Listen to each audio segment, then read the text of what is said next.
कांग्रेस के सीनियर नेता दिग्विजय सिंह ने एक बार फिर से राम मंदिर के स्थान पर सवाल खड़े किए हैं। मध्य प्रदेश के रीवा में दिग्विजय सिंह ने फिर से दावा किया है कि मंदिर उस जगह पर नहीं बन रहा है जहां पर विवादित ढांचा गिराया गया। दिग्विजय सिंह ने दावा किया है कि मंदिर तत्कालीन प्रधानमंत्री नरसिम्हा राव द्वारा अधिग्रहित जमीन पर बनाया जा रहा है। कांग्रेस नेता ने फिर कहा कि निर्मोही अखाड़े को पूरी प्रक्रिया से अलग कर दिया गया है, जबकि उनका अधिकार सबसे ज्यादा बनता है। जहां मस्जिद का ढांचा था, विवादग्रस्त भूमि में मंदिर निर्माण नहीं हुआ है। अविवादग्रस्त चंपत राय कौन से धर्मगुरु है भाई? ये कौन से पुजारी हैं? निर्मोही अखाड़े को अलग कर दिया गया। 1 लाख रुपया दिया चंदा मुख्यमंत्री ने, मैंने 1,11,000 रुपया दिया। क्या मेरा हक नहीं था? राम मंदिर में प्राण प्रतिष्ठा का मुहूर्त जैसे जैसे नजदीक आ रहा है, विपक्षी दलों के नेता उतनी ही तेजी से बौखला रहे हैं। बार बार वो सवाल खड़े कर रहे हैं जिनके जवाब कई बार मिल चुके हैं। पहले संजय राउत ने राम मंदिर की जगह पर सवाल उठाया, अब रीवा में दिग्विजय सिंह ने भी वही सवाल उठा दिया।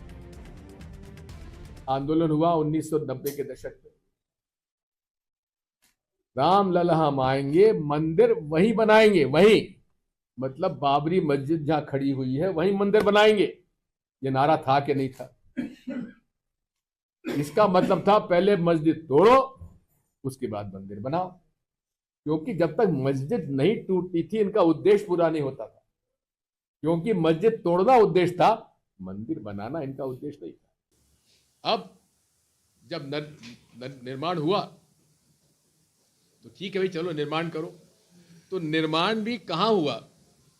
निर्माण भी जहां मस्जिद का ढांचा था, विवादग्रस्त भूमि में मंदिर निर्माण नहीं हुआ है। अविवादग्रस्त जो नरसिम्हा राव जी ने जमीन का अधिग्रहण किया था उसमें मंदिर निर्माण हुआ है। यानी कि इनकी नियत उसी समय से खराब थी कि हमको मस्जिद गिराना जरूरी है, मंदिर निर्माण तो ठीक है। दावा करने के लिए कोई कुछ भी दावा करेगा। दावा करने की बात छोड़ दीजिए, कुछ लोगों ने तो सुप्रीम कोर्ट में एफिडेविट कर दिया था कि भगवान श्री राम काल्पनिक है और ये जो नर सेतु है, राम सेतु है, वो भी प्राकृतिक है, बनाया हुआ नहीं है। इस प्रकार का झूठ प्रचारित करने की हमारे देश में एक शैली है, लेकिन यह सत्य नहीं है। भगवान श्री राम रामलला वहीं पर विराजमान हो रहे हैं जहां पर उनका मूल जन्म स्थान है। हमने उसी दिन वहां पर एक ताम्र पत्र गाड़ करके और उसके ऊपर एक तांबे का पाइप खड़ा कर दिया था। द वेरी डे जहां पर भूमि पूजन किया था वहीं पर, और वहीं पर उसके पश्चात भी, वो अभी भी है, उसके पश्चात भी बार बार हम लोग आकर के और निधि समर्पण उसमें करते रहे। राहुल गांधी अपनी न्याय यात्रा के जरिए केंद्र पर निशाना साध रहे हैं, तो दिग्विजय सिंह बार बार एक ही सवाल खड़ा करके भ्रम फैलाने की कोशिश कर रहे हैं। उनका सवाल निर्मोही अखाड़े को लेकर भी है, जिसका जवाब एक दिन पहले ही दिया जा चुका है। अब एक महाशय चंपत राय, ये चंपत राय कौन से धर्मगुरु है भाई? ये कौन से पुजारी हैं? कौन से धर्म के शास्त्रों के ज्ञाता हैं? वो सर्वे सर्वा हो गए। निर्मोही अखाड़े को अलग कर दिया गया। निर्मोही अखाड़ा तो आज पहले से ही मांग कर रहा है कि भाई 1400 करोड़ तुमने चंदा उगाया था, उसका हिसाब दो हमें।